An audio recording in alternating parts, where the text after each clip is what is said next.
Hey guys, welcome back to my channel Deepu Vlogs. ಇದು day 2 in Anantapuram but not in Anantapuram.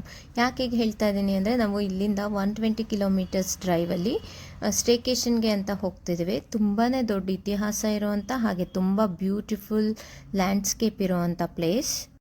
ನಾವು ಹೋಗ್ತಿರೋ ರೋಡಲ್ಲಿ ಎಲ್ಲಿ ನೋಡಿದ್ರು ಯಾವ ಕಡೆ ತಿರುಗಿದ್ರು ಬರೀ ಬೆಟ್ಟ ಗುಡ್ಡಗಳೇ ಕಾಣಿಸ್ತವೆ. ಒಳ್ಳೆ ವಿಷಯ ಏನಪ್ಪ ಅಂದರೆ ಎಲ್ಲ ಕಡೆ ವಿಂಡ್ ಪವರ್ ಪ್ಲ್ಯಾಂಟ್ಸ್ನ ಪ್ಲೇಸ್ ಮಾಡಿದ್ದಾರೆ.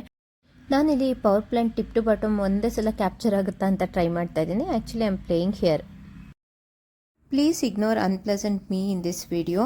ಸಡನ್ ವೆದರ್ ಚೇಂಜ್ ಆಗಿ ಹೆಲ್ತ್ ಹಾಳಾಗಿದೆ ಮತ್ತು ತುಂಬ ಅಂದರೆ ತುಂಬಾ ಟಯರ್ಡ್ನೆಸ್ ಇತ್ತು ನನಗೆ.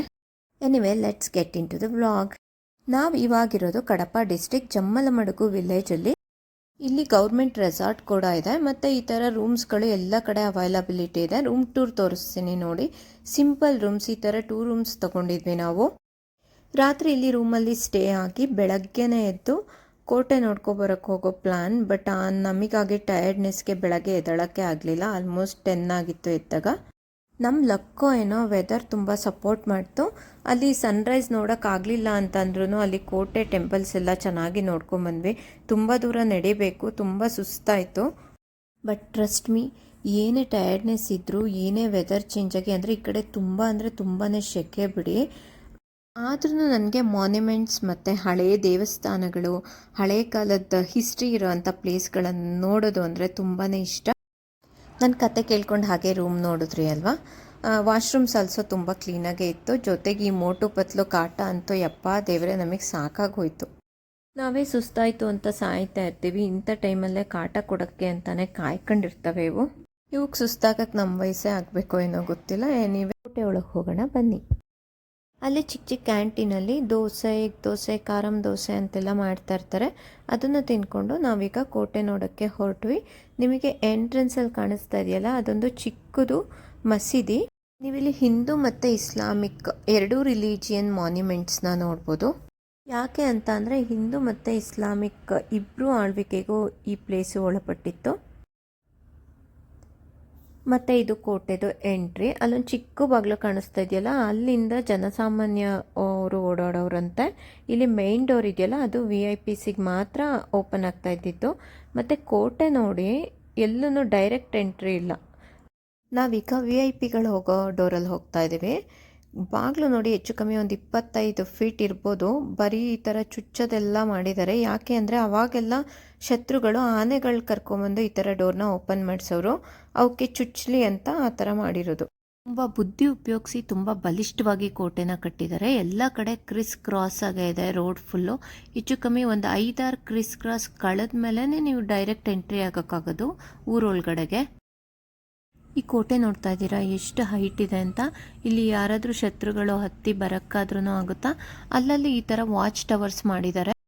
ಇವು ಎಷ್ಟೋ ವರ್ಷಗಳಿಂದ ಸೂಪರ್ ಸ್ಟ್ರಾಂಗ್ ಆಗಿರೋದಷ್ಟೇ ಅಲ್ಲ, ನೋಡೋಕ್ಕೂ ಅದ್ಭುತವಾಗಿ ಕಾಣುತ್ತೆ.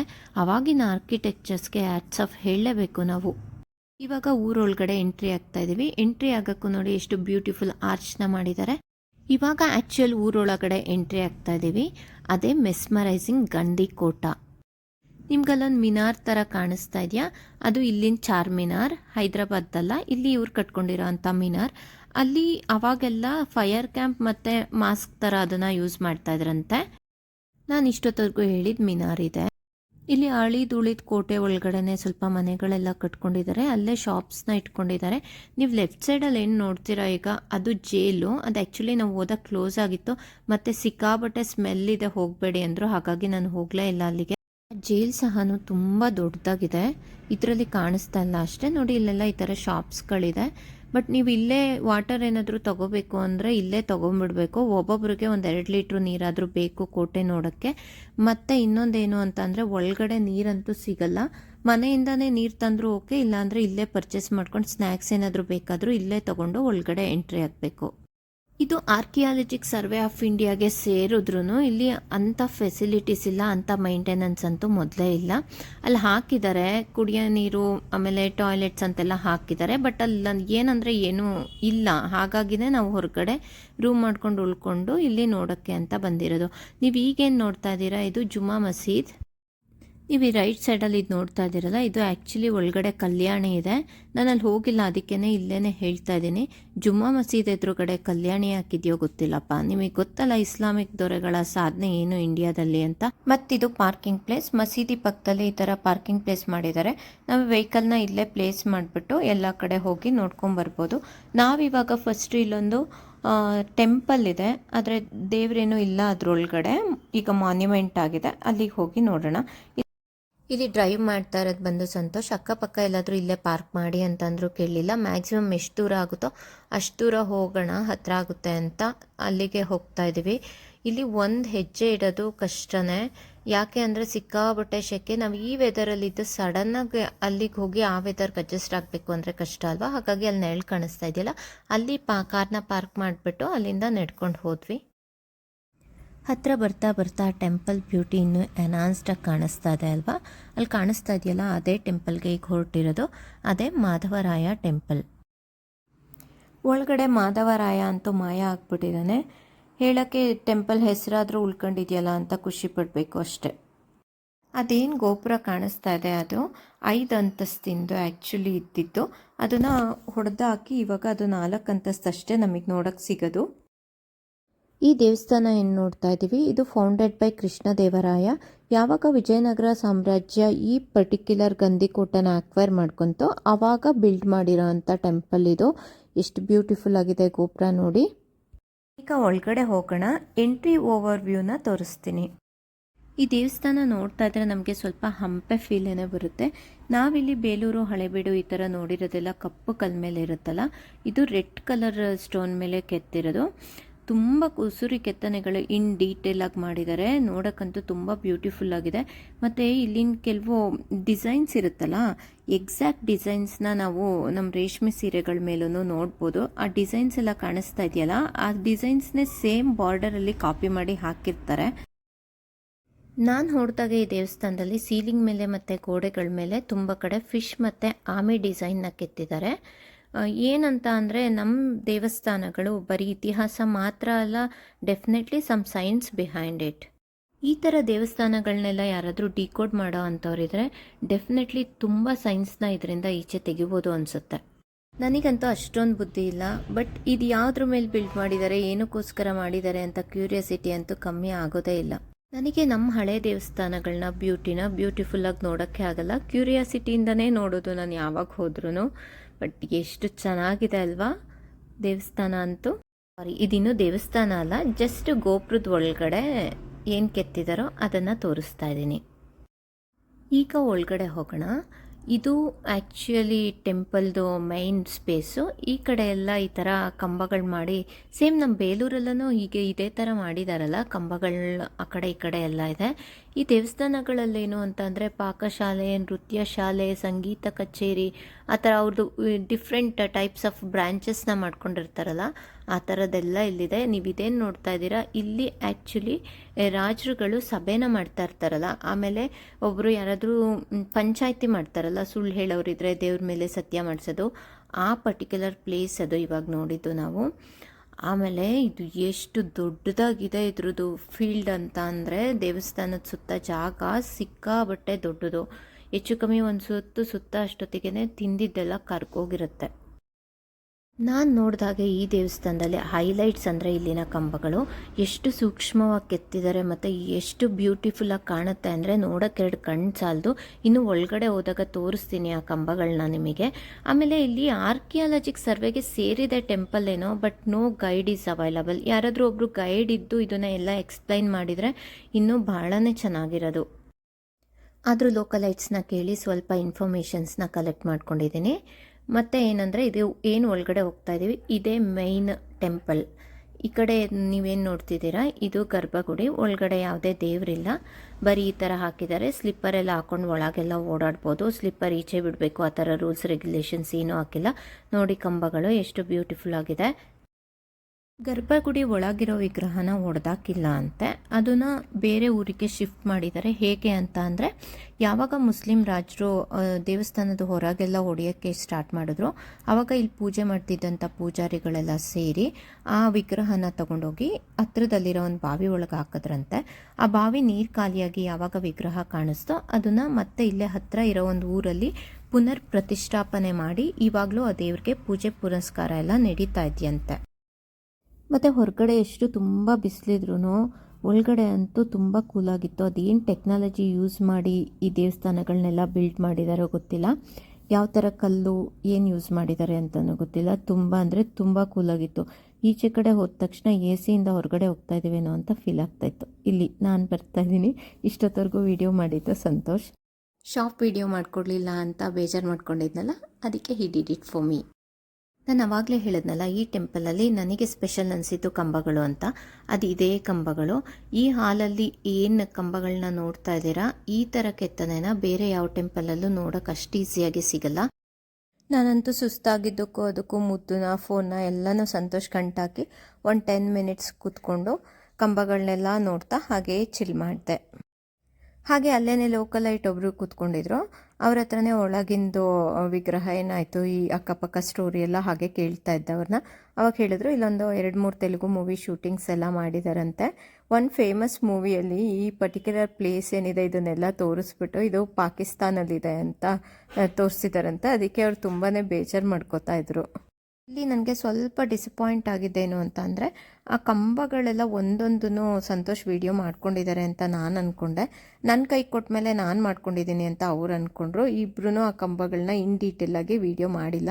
ಇಲ್ಲಿ ನನಗೆ ಒಂದು ಇನ್ಸ್ಕ್ರಿಪ್ಷನ್ ಕಾಣಿಸ್ತು, ಅಲ್ಲಿ ಹಾಕಿದ್ದಾರೆ. ಅದು ಆ್ಯಕ್ಚುಲಿ ತೆಲುಗು ಅಲ್ಲಿದೆ. ಮತ್ತು ಪ್ರತಿ ದೇವಸ್ಥಾನದಲ್ಲೂ ಈ ದ್ವಾರಪಾಲಕರನ್ನ ನೋಡಿ ಆ ಒಳಗಡೆ ಯಾವ ದೇವರಿದೆ ಅಂತ ಹೇಳ್ಬೋದಲ್ವ.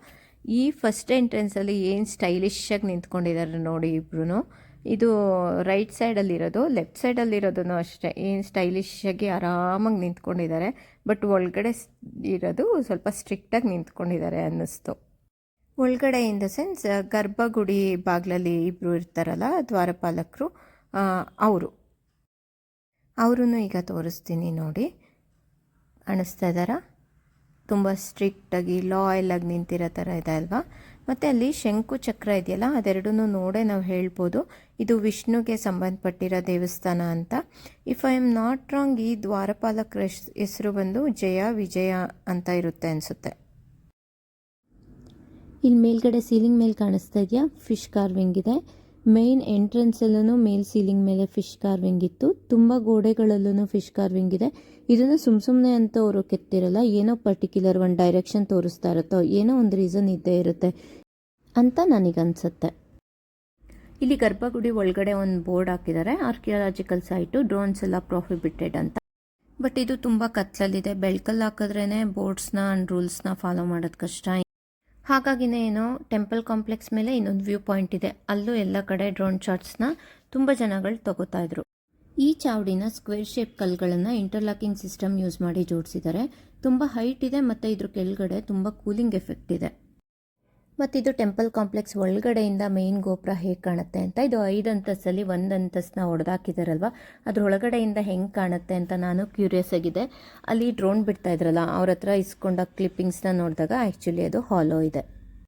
ಮತ್ತು ಅದರೊಳಗೆ ಅವನತಿಗೆ ಹತ್ತಿರದಲ್ಲಿರೋ ಗುಬ್ಬಚ್ಚಿ ಗೂಡುಗಳಿದ್ದಾವೆ. ಮತ್ತಿದು ಎಂಟ್ರಿ ಆದಮೇಲೆ ರೈಟ್ ಸೈಡಿಗೆ ಮೇನ್ ಟೆಂಪಲ್ ಅಲ್ದಲೇ 2 ಟೆಂಪಲ್ಗಳಿದ್ದಾವೆ. ಅದು ಅರ್ಧಂಬರ್ಧ ಹೊಡೆದೋಗಿದೆ ಮತ್ತು ಅದರಲ್ಲೂ ಯಾವುದೇ ಥರ ವಿಗ್ರಹಗಳು ಏನೂ ಇಲ್ಲ. ಸ್ವಲ್ಪ ಕೆತ್ತನೆಗಳು ಕಂಬದ ಮೇಲೆ ಅಷ್ಟೇ ಉಳ್ಕೊಂಡಿದೆ. ಅವೆರಡರ ಒಳಗಡೆನೂ ಒಂದ್ಸತಿ ನೋಡ್ಕೊಬರೋಣ ಅಂತ ಹೋಗ್ತಾ ಇದ್ದೀನಿ. ಬಟ್ ಇಡೀ ಟೆಂಪಲ್ನ ಒಂದು ರೇಂಜಿಗೆ ಧ್ವಂಸ ಮಾಡಿದ್ರು ಆ ಎಲಿಗೆನ್ಸ್ ಅಂತೂ ಕಮ್ಮಿ ಆಗಿಲ್ಲ. ಆಲ್ಮೋಸ್ಟ್ ನಾನು ನೋಡಿದಾಗೆ ಹಳೆ ಹಿಂದೂ ಟೆಂಪಲ್ಗಳಲ್ಲಿ 2-3 ದೇವಸ್ಥಾನಗಳಿದ್ದೇ ಇರುತ್ತೆ. ಅಂದರೆ 2-3 ದೇವರಿಗೆ ಗರ್ಭಗುಡಿನ ಮಾಡಿರ್ತಾರೆ ಅಲ್ವಾ, ಹಾಗೇನೆ ಇಲ್ಲೂ 3 ಇದೆ. ಇದ್ರ ಒಳಗಡೆ ಯಾವ ದೇವರು ಏನು ಅಂತ ನನಗಂತೂ ಗೊತ್ತಾಗ್ತಲ್ಲ. ಈ ಥರ ಇದೆ. ಮೇ ಬಿ ಇಲ್ಲಿ ಮಧ್ಯದಲ್ಲಿ ವಿಗ್ರಹ ಇತ್ತು ಅಂತ ಅನಿಸುತ್ತೆ. ಇದ್ರ ಒಳಗಡೆನೂ ತುಂಬ ಕೂಲಾಗಿದೆ. ಮತ್ತು ನೀವು ಕಲ್ಗಳ ಮಧ್ಯೆ ನೋಡಿದ್ರೆ ಗಾರೆ ಆ ಥರದ್ದೇನೂ ಕಾಣಿಸಲ್ಲ. ಆ್ಯಸ್ ಯೂಶ್ವಲ್ ಹಿಂದೆ ಎಲ್ಲ ಮಾಡ್ತಾ ಇದ್ರಲ್ಲ, ಹಾಗೆ ಇಂಟರ್ಲಾಕಿಂಗ್ ಟೆಕ್ನಾಲಜಿ ಯೂಸ್ ಮಾಡೇ ಕಲ್ಗಳನ್ನ ಕೂರಿಸಿದ್ದಾರೆ. ಇದು ಇದ್ರ ಪಕ್ಕದಲ್ಲಿರೋ ಇನ್ನೊಂದು ಟೆಂಪಲ್ಲು. ಇದಕ್ಕೆ 3 ಸೈಡಿಂದನೂ ಬಾಗಿಲು ಇದೆ. ಇದು ಫ್ರಂಟಿಂದ ಇರೋ ಬಾಗಿಲು. ಒಳಗಡೆ ಈ ಥರ ಮಂಟಪದ ಥರ ಇದೆ. ಇದೇನು ಡ್ಯಾನ್ಸ್ ಗಿನ್ಸ್ ಮಾಡೋಕ್ಕೆ, ಮ್ಯೂಸಿಕ್ ಮಾಡೋಕ್ಕೆ ಯೂಸ್ ಮಾಡ್ತಾಯಿದ್ರು ಅಥವಾ ಇಲ್ಲೂ ಯಾವುದೋ ವಿಗ್ರಹ ಇಟ್ಟಿದ್ರು ಏನೋ ಗೊತ್ತಿಲ್ಲ. ಇದ್ರ ಒಳಗಡೆ ಆ ಕಲ್ ಮೇಲೆ ಕಾಲಿಟ್ರಂತೂ ತಣ್ಣಗಿದೆ, ತಂಪಾಗಿದೆ. ಈಚೆ ಕಡೆ ಅಂತೂ ಶೆಕೆ ಅಂದರೆ ಯಪ್ಪ ದೇವ್ರೆ. ಈ ಟೆಂಪಲಲ್ಲಿ ನಾನು ನೋಡಿದ್ದಿಷ್ಟೇ. ಈಗ ಇಲ್ಲಿಂದ ಅಲ್ಲಿ ಜುಮ್ಮಾ ಮಸೀದ್ ಇದೆಯಲ್ಲ, ಪಾರ್ಕಿಂಗ್ ಪ್ಲೇಸು, ಅಲ್ಲಿಗೆ ಹೋಗೋಣ. ಅದರೊಳಗಡೆ ಹೇಗಿದೆ ಅಂತೆಲ್ಲ ನೋಡೋಣ. ಬಟ್ ಈ ಉರಿ ಬಿಸಿಲಲ್ಲಿ ಅಷ್ಟು ದೂರ ನಡೆಯೋ ಅಷ್ಟೊತ್ತಿಗೆ ನನ್ನ ಪರಿಸ್ಥಿತಿ ಏನಾಗಿರುತ್ತೋ ದೇವರಿಗೆ ಗೊತ್ತು. ಈ ಥರ ಚಿಕ್ಕ ಪುಟ್ಟ ವ್ಯಾಪಾರ ಮಾಡೋ ಜನಗಳಲ್ಲಿ ತುಂಬ ಜನ ಇದ್ದಾರೆ. ಆ ಥರ ಕಾಳು ಸೌತೆಕಾಯಿ ಆ ಥರದ್ದೆಲ್ಲ ಸಿಗುತ್ತೆ. ಬಟ್ ನೀರು ಇಟ್ಕೊಂಬರೋದು ತುಂಬ ಇಂಪಾರ್ಟೆಂಟ್. ಇದು ದೇವಸ್ಥಾನದಿಂದ ಈಚೆ ಬಂದರೆ ಓವರ್ ವ್ಯೂ. ಈ ಪ್ಲೇಸು ನ್ಯಾಚುರಲಾಗೆ ಪ್ರೊಟೆಕ್ಟ್ ಆಗಿದೆ. ಒಂದು ಸರ್ಟನ್ ಕಿಲೋಮೀಟರ್ಸಲ್ಲಿ ಅದಾಗದೆ ನ್ಯಾಚುರಲಾಗಿ ಬೆಟ್ಟಗಳಿದೆ. ಈ ಪ್ಲೇಸ್ ಮಧ್ಯದಲ್ಲಿದೆ. ಹಾಗಾಗಿ ಇಲ್ಲಿ ಹಳೆ ಕಾಲದ ರಾಜರು ಪ್ಲ್ಯಾನ್ ಮಾಡಿ ಕೋಟೆನ ಕಟ್ಕೊಂಡಿದ್ದಾರೆ ಅನಿಸುತ್ತೆ. ಸೇಮ್ ಪ್ಲೇಸ್ನ ಸ್ವಲ್ಪ ಝೂಮ್ ಮಾಡಿ ತೋರಿಸ್ತೀನಿ ನೋಡಿ. ಅಲ್ಲಿ ವಾಚ್ ಟವರ್ ಇದೆಯಲ್ಲ ಅದು, ಪ್ಲಸ್ ಅಲ್ಲಿ ಬೆಟ್ಟಗಳು ಕಾಣಿಸ್ತಾ ಇದೆಯಾ, ಅದ್ರ ಮೇಲೆ ಎಲ್ಲ ಕಡೆ ವಿಂಡ್ ಪವರ್ ಪ್ಲ್ಯಾಂಟ್ಸ್ನ ಪ್ಲೇಸ್ ಮಾಡಿದ್ದಾರೆ. ಅದೊಂದು ಒಳ್ಳೆಯ ವಿಷಯ, ಆವಾಗಲೇ ಹೇಳಿದ್ದೀನಿ ನಾನು. ಮತ್ತು ಇಲ್ಲಿ ಎಲ್ಲಿ ನೋಡಿದ್ರೂ ಸೀತಾಫಲ ಗಿಡಗಳಿದ್ದಾವೆ. ಅದೇನು ಬೆಳೆಸಿರೋದಲ್ಲ ಅನಿಸುತ್ತೆ, ನ್ಯಾಚುರಲಾಗೆ ಬೆಳ್ಕೊಂಡಿರೋದಿರ್ಬೋದು.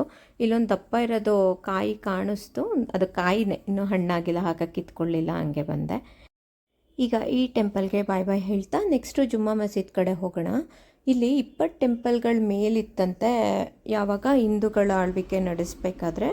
ಆಮೇಲೆ ಯಾವಾಗ ಮುಸ್ಲಿಂ ಅವರ ಕೈ ಸೇರೆ ಆಯಿತು ಈ ಪ್ಲೇಸು, ಅವ್ರಿಗೆ ಹೇಗೆ ಬೇಕೋ ಹಾಗೆ ಈ ಪ್ಲೇಸ್ನ ಮಾಡಿಫೈ ಮಾಡ್ಕೊಂಡಿದ್ದಾರೆ. ಹಾಗೆ ಇನ್ನು ಸೀತಾಫಲ ಗಿಡಗಳು, ಈ ಗಿಡದಲ್ಲಂತೂ ಎಲ್ಲವೂ ಇನ್ನೂ ಈ ಥರ ಚಿಕ್ಕ ಚಿಕ್ಕ ಕಾಯಿ. ಇಲ್ಲಿ ಸೀತಾಫಲಗಳು ತುಂಬ ಟೇಸ್ಟಿಯಾಗಿರುತ್ತೆ. ಇಲ್ಲಿ ನಮ್ಮ ಕಡೆ ಎಲ್ಲ ಹಣ್ಣುಗಳು, ಹಲಸಿನ ಹಣ್ಣಿಂದ ಹಿಡಿದು ಎಲ್ಲ ಹಣ್ಣುಗಳು ನೀರು ಕುಡ್ಕೊಬಿಟ್ಟಿರುತ್ತೆ. ನಾನು ಈ ಮರ ಗಿಡ ಎಲ್ಲ ನೋಡ್ಕೊಂಬರೋ ಅಷ್ಟೊತ್ತಿಗೆ ಎಲ್ಲರೂ ನನ್ನ ಬಿಟ್ಟು ಮುಂದೆ ಹೋಗ್ಬಿಟ್ಟಿದ್ದಾರೆ. ಬೇಗ ಬೇಗ ಹೋಗೋಣ ಈಗ.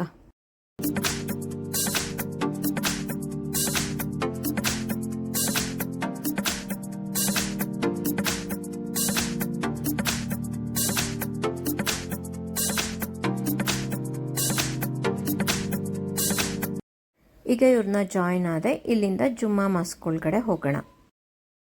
ಇದು ಎಂಟ್ರಿ ಆಗ್ತಿದ್ದಂಗೆ ತುಂಬಾ ದೊಡ್ಡ ಫೀಲ್ಡ್ ಇದೆ ಇಲ್ಲಿ. ಆ್ಯಸ್ ಯೂಶುವಲ್ ಇಸ್ಲಾಮಿಕ್ ಆರ್ಕಿಟೆಕ್ಚರ್ ನಾವೆಲ್ಲ ಕಡೆ ಏನು ನೋಡ್ತೀವೋ ಹಾಗೆಯೇ ಇಲ್ಲಿ ತುಂಬಾ ಆರ್ಚ್ಗಳಿದೆ. ಪ್ರತಿ ಆರ್ಚ್ ಒಳಗಡೆನೂ ಖಾಲಿ ಸ್ಪೇಸ್ ಇದೆ, ಅದಕ್ಕೆ ಯಾವುದೇ ಥರ ಡೋರ್ಸ್ ಇಲ್ಲ. ಚಿಕ್ಕ ಚಿಕ್ಕ ರೂಮ್ಗಳ ಥರ ಇದೆ. ಮೇ ಬಿ ಅಲ್ಲಿ ಕೆಲಸ ಮಾಡೋರಿಗೆ ಅವರಿಗೆ ಉಳ್ಕೊಳ್ಳೋಕ್ಕೆಲ್ಲ ಮಾಡಿದ್ದಾರೆ ಅನಿಸುತ್ತೆ. ಮತ್ತು ಇಲ್ಲಿ 2 ಈ ಥರ ಮರದ ಡೋರ್ ಇದೆ. ಮತ್ತು ಈ ಥರದನ್ನೆಲ್ಲ ಯೂಶ್ವಲಿ ನಾವು ಹಿಂದೂ ಟೆಂಪಲ್ಗಳಲ್ಲಿ ನೋಡ್ತೀವಲ್ವ ಬಾಗಿಲಲ್ಲಿ. ಬಟ್ ಇಲ್ಲಿ ಮಸೀದಿಗಿದೆ. ಡೆಮೊಲಿಷ್ ಮಾಡಬೇಕಾದ್ರೆ ಪೂರ್ತಿ ಡೆಮೊಲಿಷ್ ಮಾಡಿ ಬಿಲ್ಡ್ ಮಾಡಿಲ್ಲ ಅನಿಸುತ್ತೆ. ಸ್ವಲ್ಪ ಹಳೇದನ್ನ ಉಳಿಸ್ಕೊಂಡು ಅದ್ರ ಮೇಲೆ ಮೇ ಬಿ ಮಾಸ್ಕ್ನ ಬಿಲ್ಡ್ ಮಾಡಿದಾರೇನೋ. ಸೋ ಕಾಲ್ಡ್ ಇಸ್ಲಾಮಿಕ್ ಕಿಂಗ್ಸ್ ಬಗ್ಗೆ ಇದೊಂದು ಬೇಜಾರು ವಿಷಯ. ಮತ್ತಿದು ಸೆಂಟ್ರಲ್ ಮಾಸ್ಕ್ ಆಫ್ ಗಂದಿಕೋಟ. ತುಂಬ ಬ್ಯೂಟಿಫುಲ್ ಆಗಿದೆ. 3 ಆರ್ಚ್ ಇದೆ ಅದು ಮೈನ್ ಮಾಸ್ಕಲ್ಲಿ. 4000 ಜನ ಒಟ್ಟಿಗೆ ಸೇರಿ ಪ್ರೇಯರ್ ಮಾಡೋ ಅಷ್ಟು ದೊಡ್ಡ ಮಾಸ್ಕ್ ಇದು. ಇದರಲ್ಲಿ ತುಂಬ ಬ್ಯೂಟಿಫುಲ್ ಆಗಿರೋ ಇಸ್ಲಾಮಿಕ್ ಆರ್ಕಿಟೆಕ್ಚರ್ನ ನೋಡ್ಬೋದು. ಮತ್ತು ಇದನ್ನು ಬಿಲ್ಡ್ ಮಾಡಿರೋ ರಾಜನ ಹೆಸರು ಬಂದು ಮೀರ್ ಜುಮ್ಲಾ. ಆಲ್ರೆಡಿ ಬಿಸಿಲಿಗೆ ಎನರ್ಜಿ ಎಲ್ಲ ಖಾಲಿಯಾಗಿ ನಿಂತಿರೋ ಜಾಗದಿಂದನೇ ಝೂಮ್ ಮಾಡಿ ಎಷ್ಟಾಗುತ್ತೋ ಅಷ್ಟು ಕ್ಲೀನಾಗಿ ಆ ಮಾಸ್ಕ್ನ ಕ್ಯಾಪ್ಚರ್ ಮಾಡೋಕ್ಕೆ ನೋಡಿದ್ದೀನಿ. ನೀವು ಒಂದ್ಸಲ ವಾಚ್ ಮಾಡಿ.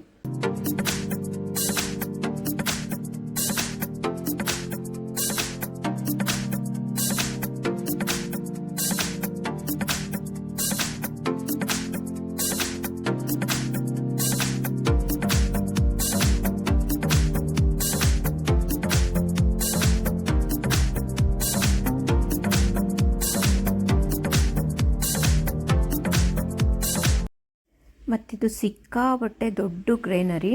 ಇದನ್ನು ಮಾಮೂಲಿ ಗಾರೆನ ಯೂಸ್ ಮಾಡಿ ಕಲ್ಲಲ್ಲಿ ಬಿಲ್ಡ್ ಮಾಡಿದ್ದಾರೆ, ನೋಡ್ಬೋದು ನೀವು. ಸಿಕ್ಕಾಪಟ್ಟೆ ಅಂದರೆ ಸಿಕ್ಕಾಪಟ್ಟೆ ದೊಡ್ಡದು. ಬೇಕಾದರೆ ಹೈಟ್ನ ಕಂಪೇರ್ ಮಾಡೋದು ನೀವು ನೋಡ್ಬೋದು. ಎಷ್ಟು ದಪ್ಪ ಕಲ್ಲು ಹಾಕಿ ಬಿಲ್ಡ್ ಮಾಡಿದ್ದಾರೆ ಅಂದರೆ ಅದನ್ನಿಷ್ಟು ಅದರಲ್ಲಿ ಧಾನ್ಯಗಳನ್ನ ಸ್ಟೋರ್ ಮಾಡ್ತಾಯಿದ್ರು ದೇವರಿಗೆ ಗೊತ್ತು. ಸಿಕ್ಕಾಪಟ್ಟೆ ದೊಡ್ಡದು. ಮುಂದೇನು ಈ ಥರ ಡೋರ್ ಇದೆ. ಆ್ಯಕ್ಚುಲಿ ಲಾಕ್ ಆಗಿದೆ, ಒಳಗಡೆಯಿಂದ ಲಾಕ್ ಮಾಡಿದ್ದಾರೆ ಅದನ್ನು. ಮತ್ತು ಈ ಕಡೆ ಸೈಡಲ್ಲಿ ಹೋದರೆ ಈ ಥರ ಹತ್ಕೊಂಡು ಹೋಗೋಕ್ಕೆ ಮೆಟ್ಲಿದೆ.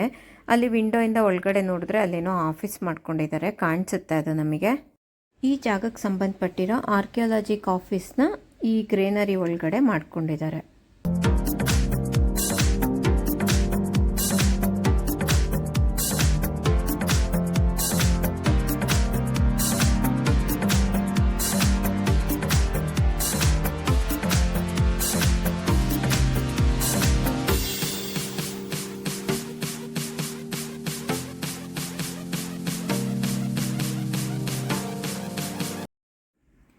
ಇಲ್ಲೇನು ಕಾಣಿಸ್ತಾ ಇದೆ ಅದು ರಘುನಾಥ ಸ್ವಾಮಿ ಟೆಂಪಲ್. ಇನ್ನೊಂದು ಟೆಂಪಲ್ ಲಾಸ್ಟ್ ನೋಡಿದ್ವಲ್ಲ ಹಾಗೆಯೇ ಹಿಂದೂ ಟೆಂಪಲ್, ಅದನ್ನು ಹಾಗೆ ಹೊಡೆದಾಕಿದ್ದಾರೆ. ಮತ್ತು ಅದರೊಳಗೂ ಯಾವುದೇ ವಿಗ್ರಹ ಪೂಜೆ ಎಂಥದೂ ಇಲ್ಲ.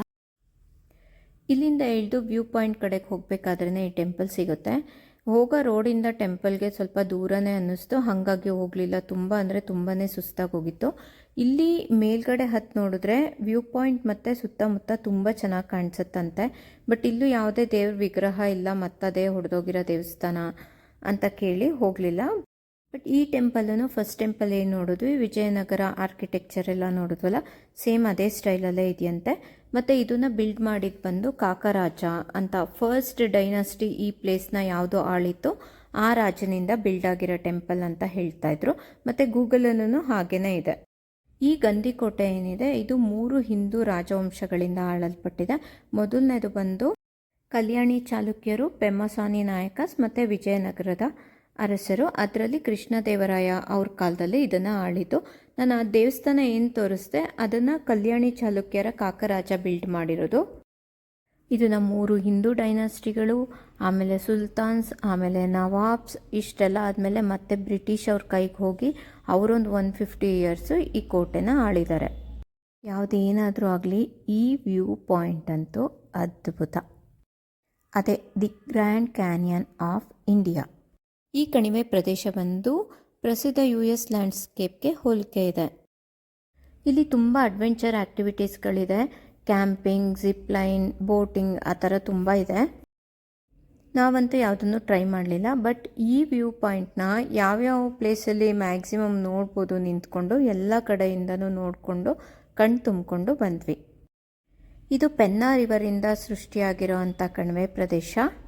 ಇನ್ನೊಂದು ವಿಷಯ ಗೊತ್ತಾ, ಈ ಪೆನ್ನಾ ರಿವರು ನಮ್ಮ ನಂದಿ ಹಿಲ್ಸಲ್ಲಿ ಹುಟ್ಟಿ ಇಲ್ಲಿವರೆಗೂ ಹರ್ಕೊಂಡು ಬರೋದು. ಇಲ್ಲೆಲ್ಲೋ 1-2 ಕಡೆ ಈ ಥರ ಕಂಬಿಗಳನ್ನ ಹಾಕಿದ್ದಾರೆ, ಬಿಟ್ಟರೆ ತುಂಬ ಕಡೆ ಖಾಲಿ ಇದೆ. ತುಂಬ ಹುಷಾರಾಗಿರಬೇಕು ಇಲ್ಲಿ ಮಕ್ಕಳ ಜೊತೆ ಹೋಗಬೇಕಾದ್ರೆ. ನಾನಂತೂ ಎಷ್ಟು ಸುಸ್ತಾಗಿದ್ರು ಅಲ್ಲಲ್ಲಿ ಕೂತ್ಕೊಂಡು ಸುಧಾರಿಸ್ಕೊಂಡು ಕಂಪ್ಲೀಟಾಗಿ ಈ ವ್ಯೂನ ಎಂಜಾಯ್ ಮಾಡ್ಕೊಂಬಂದೆ. ಈ ಕೋಟೆ ಅಂತೂ ಸಿಕ್ಕಾಪಟ್ಟೆ ಸೆಕ್ಯೂರ್ ಆಗಿದೆ. ಒಂದು ಕಡೆ ಈ ನದಿ, ಈ ಪ್ಲೇಸ್ನ ನೋಡಿದ್ರೆ ಇದನ್ನು ಹತ್ಕೊಂಡು ಯಾರೂ ಬರೋಕ್ಕಂತೂ ಸಾಧ್ಯನೇ ಇಲ್ಲ. ಇನ್ನೊಂದು ಕಡೆ ಬೆಟ್ಟ ಗುಡ್ಡಗಳಿದ್ದಾವೆ, ಆ ಕಡೆಯಿಂದನೂ ಬರೋದು ಅಷ್ಟು ಈಸಿ ಅಲ್ಲ. This is the main view. ನನಗೆ ಬರ್ತಾ ಅಲ್ಲಲ್ಲಿ ಒಂದು 10% 20% ವ್ಯೂನ ತೋರಿಸ್ಕೊಬನ್ನಲ್ಲ. ಇದೊಂದು 80% ವ್ಯೂ ಅಂತಲೇ ಅನ್ಕೋಬೋದು. ಎಷ್ಟು ಬ್ಯೂಟಿಫುಲ್ ಆಗಿದೆ ನೋಡಿ. ನದಿ ಅಂತೂ ಹರಿತಾ ಇರೋದು ಗೊತ್ತಾಗ್ತಾನೆ ಇಲ್ಲ, ಅಷ್ಟು ಪ್ರಶಾಂತವಾಗಿ ಕಾಣಿಸ್ತಾ ಇದೆ. ತುಂಬ ಟಯರ್ಡ್ ಆಗಿದ್ದಕ್ಕೂ ಅದಕ್ಕೂ ಇದನ್ನು ನೋಡಿದ ತಕ್ಷಣ ಬ್ರೈನ್ ಒಂದು ಸತಿ ಹೊರಗಡೆ ಬಂದು ಒಳಗಡೆ ಹೋಯಿತು. ಮನುಷ್ಯ ಎಷ್ಟೇ ಬುದ್ಧಿವಂತ ಆದರೂ ಏನೇ ಟೆಕ್ನಾಲಜಿಲಿ ಮುಂದುವರೆದ್ರೂ ಪ್ರಕೃತಿ ಮುಂದೆ ಶೂನ್ಯನೇ ಅನಿಸುತ್ತೆ ಇವೆಲ್ಲ ನೋಡ್ತಿರ್ಬೇಕಾದ್ರೆ. ಮತ್ತು ಈ ಪ್ಲೇಸಲ್ಲಿ ಸಿಕ್ಕಾಪಟ್ಟೆ ಅಳಿಲು, ಗುಬ್ಬಚ್ಚಿ ಮತ್ತು ಸೀತಾಫಲ ಮರಗಳು ಯಾವ ಕಡೆ ತಿರುಗಿದ್ರೂ ಅವೇ ಕಾಣಿಸ್ತವೆ. ಅಳಿಲ್ಗಳಂತೂ ಇಲ್ಲಿ ಎಷ್ಟು ಫ್ರೆಂಡ್ಲಿ ಆಗಿದ್ದಾವೆ ಅಂದರೆ ಕೈಯಲ್ಲಿ ಏನಾದರೂ ಕಡಲೆ ಬೀಜ ಆ ಥರದ್ದು ಇಟ್ಕೊಂಡ್ರೆ ಬಂದು ತಿನ್ಕೊಂಡು ಹೋಗ್ತವೆ. ಚೆನ್ನಾಗಿ ಜನಗಳಿಗೆ ಅಭ್ಯಾಸ ಆಗೋಗಿದ್ದಾವೆ, ಹೆದರೋದೇ ಇಲ್ಲ. ನನಗೆ ತುಂಬ ಮುಂದೆ ಹೋಗೋಕ್ಕೆ ಭಯ ಆಗಿ ಸ್ವಲ್ಪ ಹಿಂದೆನೇ ನಿಂತ್ಕೊಂಡು ಎಷ್ಟಾಗುತ್ತೋ ಅಷ್ಟು ಕ್ಲಿಪ್ಪಿಂಗ್ಸ್ನ ತೊಗೋತಾ ಇದ್ದೀನಿ. ಅಲ್ಲೆಲ್ಲ ಮುಂದೆ ಹೋಗ್ಬೋದು, ಬಟ್ ಅದು ಕಲ್ಲು ಜಾರ್ತಾ ಇಲ್ಲ. ಬಟ್ ಏನಾದರೂ ಬಿದ್ದುಬಿಟ್ರೆ ಅಂತ ನನಗೇನೆ ಭಯ ಆಗ್ತಾಯಿದೆ. ಇಲ್ಲಿಂದ ಇನ್ನೂ ಸ್ವಲ್ಪ ಮೇಲೆ ಹತ್ತಿದ್ರೆ ಅಲ್ಲಿಂದನೂ ಸುತ್ತ ನೋಡ್ಬೋದು. ಅಲ್ಲಿಗೆ ಕಷ್ಟಪಟ್ಟು ಹತ್ತುತ್ತಾ ಇದ್ದೀನಿ. ಈ ವ್ಯೂ ಪಾಯಿಂಟ್ ಹತ್ರ ಅಂತೂ ಸುತ್ತಮುತ್ತ ಫುಲ್ಲು ಇದೇ ಥರ ಬಂಡೆಗಳೇ. ಇದನ್ನು ಹತ್ಕೊಂಡೇ ನೋಡಬೇಕು. ಎಲ್ಲೋ ಮೆಟ್ಲು ಆ ಥರದ್ದೇನು ಫೆಸಿಲಿಟಿ ಇಲ್ಲ. ಈ ಥರ ಬಂಡೆಗಳ ಮೇಲೇ ಕಷ್ಟಪಟ್ಟು ಹತ್ಕೊಂಡು ಹೋಗಬೇಕು. ಇಲ್ಲಿಗೆ ಯಾರಾದರೂ ನೋಡೋಕ್ಕೆ ಬರೋರಿದ್ರೆ ಚೆನ್ನಾಗಿ ಹೊಟ್ಟೆ ತುಂಬ ತಿನ್ಕೊಂಡು ಸಿಕ್ಕಾಬಟ್ಟೆ ನೀರಿಟ್ಕೊಂಡು ಬರೋದು ತುಂಬ ಒಳ್ಳೆಯದು. This is the main view C guys.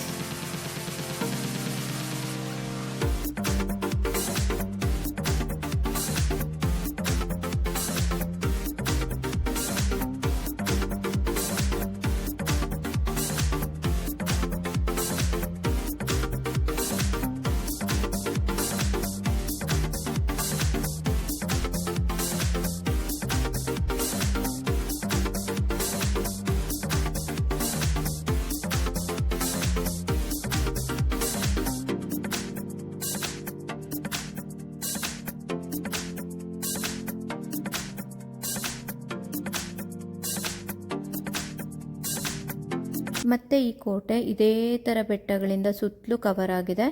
ಒಂದು ಪಾಯಿಂಟಲ್ಲಿ ಅಲ್ಲಿ ತೋರಿಸಿದ್ನಲ್ಲ ಕಣಿವೆ, ಅದರಿಂದ ಕವರ್ ಆಗಿದೆ. ಹಾಗಾಗಿ ವೆರಿ ಸೆಕ್ಯೂರ್ ಪ್ಲೇಸ್. ನ್ಯಾಚುರಲ್ಲಾಗೇ ತುಂಬ ಸೆಕ್ಯೂರ್ ಆಗಿದೆ ಇದು. ಇವಾಗ ಇಲ್ಲಿಂದ ಹೊರಟು ತಾಡ್ಪತ್ರಿಯಲ್ಲಿ ಸ್ಟ್ರೀಟ್ ಫುಡ್ ತಿನ್ಕೊಂಡು ಮತ್ತೆ ಮನೆಗೆ ಹೋಗಿ ಸೇಮ್ ಡೇನೇ ನಮ್ಮ ಮನೆಗೆ ರಿಟರ್ನ್ ಆದ್ವಿ. ಇಲ್ಲಿ ಸನ್ಸೆಟ್ ಆಗ್ತಾಯಿದೆ, ಎಷ್ಟು ಬ್ಯೂಟಿಫುಲ್ ಆಗಿದೆ ಅಂತ ಅದೊಂದು ಸ್ವಲ್ಪ ಕ್ಯಾಪ್ಚರ್ ಮಾಡಿದ್ದೀನಿ ಅಷ್ಟೇ. ಮತ್ತು ಬರಬೇಕಾದ್ರೆ ನಮಗೆ ತುಂಬ ಒಳ್ಳೆ ರೋಡ್ ಸಿಕ್ತು. ಹೋಗಬೇಕಾದ್ರೆ ಆದಷ್ಟು ಸುಸ್ತಾಗಲಿಲ್ಲ, ಹಾಗಾಗಿ ಆರಾಮಾಗಿ ಸ್ಮೂತಾಗಿ ಮನೆಗೆ ಬಂದು ಸೇರಿಕೊಂಡ್ವಿ. ಇಲ್ಲಿಗೆ ಈ ವ್ಲಾಗ್ನ ಎಂಡ್ ಮಾಡ್ತಾ ಇದ್ದೀನಿ. ಬಾಯ್ ಬಾಯ್ ಗೈಸ್.